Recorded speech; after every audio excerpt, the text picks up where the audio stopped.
qualify this as a mountain view. And that is the strip right there. So this is off the strip. So it's near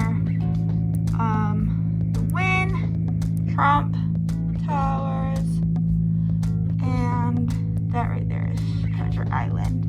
And this is the other tower. We're in the Ipanema Tower. Let's talk about outlets. We got one outlet here. Let's see.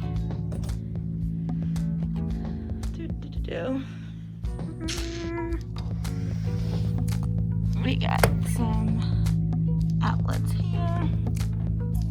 And we got, looks like pretty much it.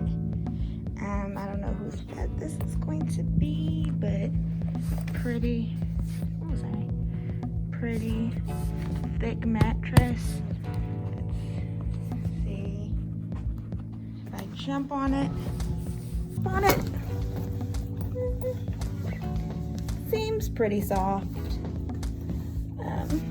Pillows.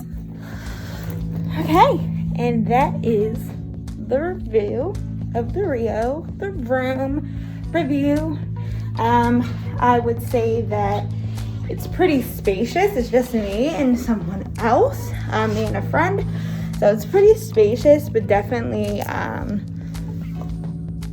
the decor is old. It could be a little bit updated, but for the price compared to the other hotels on the strip, I don't know why I'm saying that. Compared to the other hotels on the strip, the cheapest that I saw, and I'm coming around April, was $188. And the rooms over here were $145. So if y'all know, if y'all follow my channel, I like to be I like inexpensive budgeted things. So this is decent for the price that you pay to be near the strip.